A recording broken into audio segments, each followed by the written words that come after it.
Welcome back to the channel. This is Asnahan and hope you all are doing well. Yes, today I'm going to start the explanation of the poem 6, that is no men are foreign. यानी कोई भी इंसान जो है वो क्या नहीं है, विदेशी नहीं है. Have you ever thought of some people as strange or other countries as foreign? क्या आपने कभी सोचा है कुछ लोगों को अजनबी समझा है या फिर कुछ देशों को आपने विदेशी कहा है?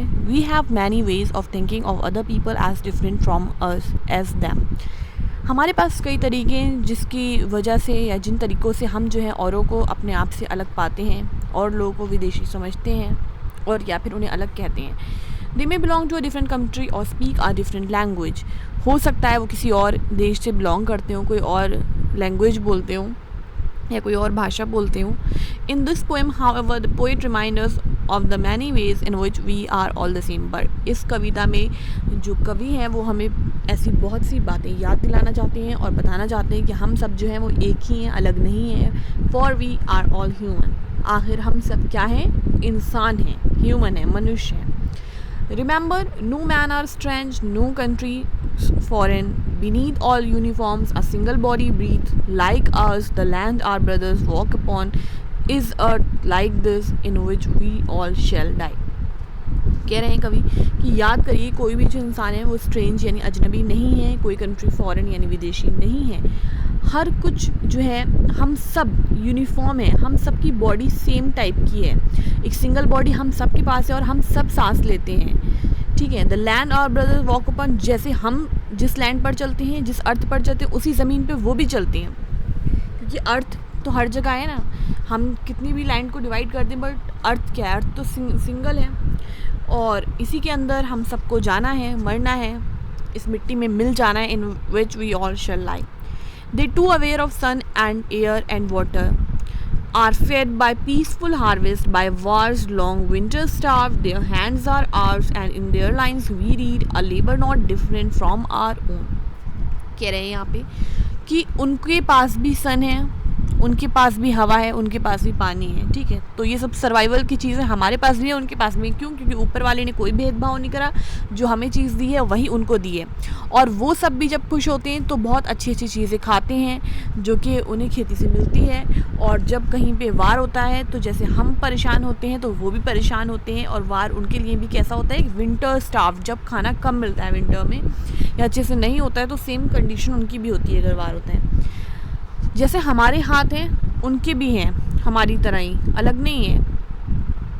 And in their lines we read, और हम उसी सब एक ही लाइन पर चलते हैं. ठीक है. A labour not different from our own. जैसे हम मेहनत करके कमाते हैं या खाते हैं, ऐसे ही वो लोग भी मेहनत करते हैं. Remember they have eyes like us that wake or sleep and strength that can be won by love. In every land is common life that all can recognise and stand. कह रहे हैं उनके पास भी आंखें हैं जैसे हमारे पास हैं, जो कि उठती जगती और सोती हैं. और उनके पास भी ताकत है जिसको जीता जा सकता है प्यार से. और हर ज़मीन पर जो है कॉमन लाइफ है जिसको हर कोई पहचान सकता है. उस कॉमननेस को आप देखने को मिलेगा. मैं एक एग्जांपल दे देती हूँ यहाँ पे. जैसे हम लोग खाना खाते हैं वैसे वो लोग भी खाना खाते हैं. हम लोग कपड़े पहनते हैं वो भी पहनते हैं. स्टाइल अलग हो सकता है बट चीज़ें सेम है. Everyone used to take a bath, everyone used to clean themself. Maybe the methods are different, but we all follow the same procedure. Let us remember, whenever we are told to hate our brothers, it is ourselves that we shall dispose, betray, condemn. Remember, we who take arms against each other. कह रहे हैं याद रखिए जब भी हमसे कहा जाता है कि हम अपने भाइयों को नफ़रत से देखें, उनसे नफ़रत करें, तो हम याद रखें कि हम अपने आप से नफ़रत करते हैं. क्योंकि वो हम ही हैं, वो हमारी ही तरह हैं, वो हमारे अपने हैं या हमारे भाई हैं. और हमें ये सब चीज़ें ख़त्म नहीं करना है, हमें सब कुछ डिस्पोज नहीं करना है, हमें उन्हें धोखा नहीं देना है, बीट्रे नहीं करना है, कंडेम नहीं करना है, निंदा नहीं करनी है. ठीक है. Remember we who take arms against each other. तो याद रखिए हम खुद ही होते हैं जो एक दूसरे से लड़ते या झगड़ते हैं. It is the human earth that we defile. ये क्या है? ये एक अर्थ है जिसके हम जिम्मेदार हैं, जो हमें आगे डिफाइल करना है, लोगों तक पहुँचाना है. और hells of fire and dust outrage the innocence. जो हमारी मतलब आग है आप कह सकते हो, और hells of fire and dust या धूल आप कह सकते हो, या गुस्सा जो एंगर है. ठीक है. तो उस सब से हमारा जो अर्थ है वो गंदा हो रहा है. Innocence of air that is everywhere our own.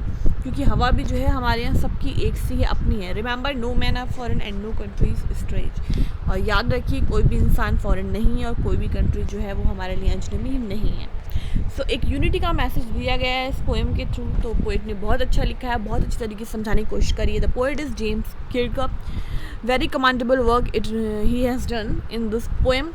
और मेरे ख्याल से हम सबको समझ में आ चुका है कि how we have to live unitedly and happily, because if we'll fight each other than the loss is of each and every one, no single person is going to face that. अगर आप किसी के साथ झगड़ा करोगे, लड़ाई करोगे, war करोगे, तो तबाही आपकी साइड भी होगी और आपको भी उसका परिणाम झेलना पड़ेगा। तो इसलिए अगर हम यूनाइट होकर रहेंगे तो वी कैन बी सेफ। तो if you like and understand this poem, then don't forget to hit the like button. Also subscribe if you hadn't already, and do share it with your friends. I'll meet you with the solution of this poem in the next video. Till then, take care.